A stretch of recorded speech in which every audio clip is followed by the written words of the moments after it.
اکرم کی بریلی شہر میں چائے کی ایک چھوٹی سی دکان تھی۔ پورا دن محنت کر کے بڑی مشکل سے اکرم اپنے پریوار کے لیے پیسے کما پاتا تھا۔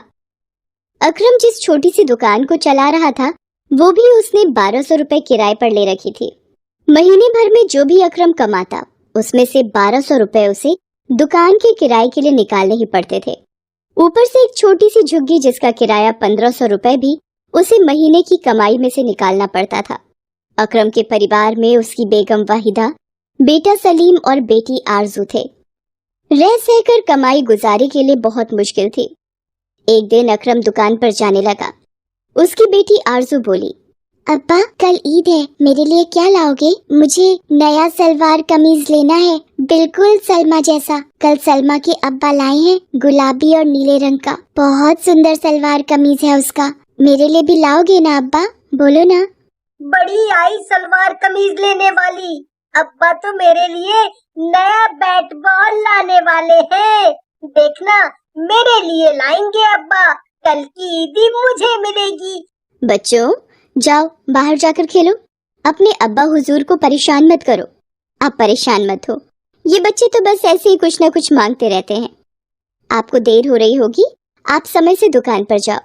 نہیں وحیدہ، میں ہی شاید اپنی اولادوں کو کوئی خوشی نہیں دے پا رہا ہوں، میری غریبی میرے بچوں کی خوشیوں کے آڑے آ جاتی ہے، کیا کروں اللہ۔ اکرم بھلے ہی غریب تھا پھر بھی وہ اللہ پر بہت یقین کرتا تھا۔ دکان پر جاتے ہوئے وہ روزانہ مسجد ہوتے ہوئے جاتا تھا۔ وہ دکان پر جیسے ہی پہنچا ایک ویکتی کچھ گنڈوں کے ساتھ وہاں آیا اور اکرم سے بولا، اکرم میاں نکالو ہفتے کے پیسے، پچھلے ہفتے میں نے تمہیں چھوڑ دیا تھا پر آج میں پیسے لے کر ہی جاؤں گا، دکان چلانی ہے تو میرا حصہ بھی ٹائم پر دیا کرو۔ جمیل بھائی میری اس مہینے بالکل بھی کمائی نہیں ہوئی، دکان اور گھر کا کرایہ دینا بھی باقی ہے۔ مجھے اس بات سے کوئی مطلب نہیں، مجھے تو اپنے حصے سے مطلب ہے۔ یہاں بازار میں سبھی دکاندار مجھے اپنی کمائی کا حصہ دیتے ہیں، تمہیں بھی دینا ہے۔ پرسوں عید ہے، کل میں پھر آؤں گا، میرے روپے تیار رکھنا۔ جمیل اکرم کو اگلے دن آنے کی دھمکی دے کر چلا جاتا ہے۔ اکرم مایوس ہو کر گھر واپس آ جاتا ہے۔ پوری رات وہ سوچ میں رہتا ہے کہ اگلے دن جمیل آئے گا اور اس کے پاس بالکل بھی پیسے نہیں تھے۔ جمیل ایک گنڈا تھا اور اکرم کو اپنے سے زیادہ اپنے پریوار کی چنتا تھی۔ وہ اللہ کو یاد کرتا ہوا پوری رات سوچتا رہا۔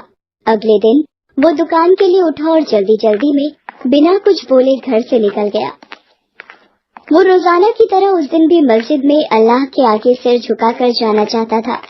وہ جیسے ہی مسجد کے پاس پہنچا اس نے دیکھا کہ ایک عورت زمین پر بے ہوش ہو کر گر گئی ہے اور ایک چھوٹا بچہ اس کے برابر میں رونے لگا۔ لوگ عورت کے نزدیک سے ہو کر گزرنے لگے پر کسی نے بھی عورت اور بچے کی مدد نہیں کی۔ اکرم تیزی سے اس عورت کے پاس گیا اور بچے کو اٹھا کر اکرم نے ایک رکشے والے کو روکا۔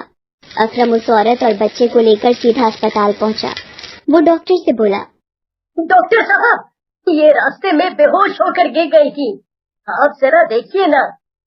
ڈاکٹر عورت کا چیک اپ کرتا ہے اور اکرم سے کہتا ہے، جی ان کے ساتھ کون ہے؟ تھکان کی وجہ سے ان کا بی پی ہائی ہو گیا تھا جس کی وجہ سے یہ چکر کھا کر گر گئی تھی۔ کچھ دوائیاں اور انجیکشن میں نے دے دیے ہیں، اب یہ خطرے سے باہر ہیں، ہوش میں آتے ہی آپ انہیں لے جا سکتے ہیں۔ عورت کو کچھ دیر بعد ہوش آیا۔ اس نے دیکھا کہ اس کا بچہ اکرم کی گودی میں ہے۔ عورت کو یاد آیا کہ وہ اچانک بے ہوش ہو کر گر گئی تھی۔ اس نے ڈاکٹر سے پوچھا، مجھے یہاں کون لایا؟ یہ آپ کو یہاں لائے ہیں، یدی یہ آپ کو یہاں نہیں لاتے تو آپ کی جان کو خطرہ تھا۔ آپ کے بچے کو بھی انہوں نے ہی سنبھالا ہے۔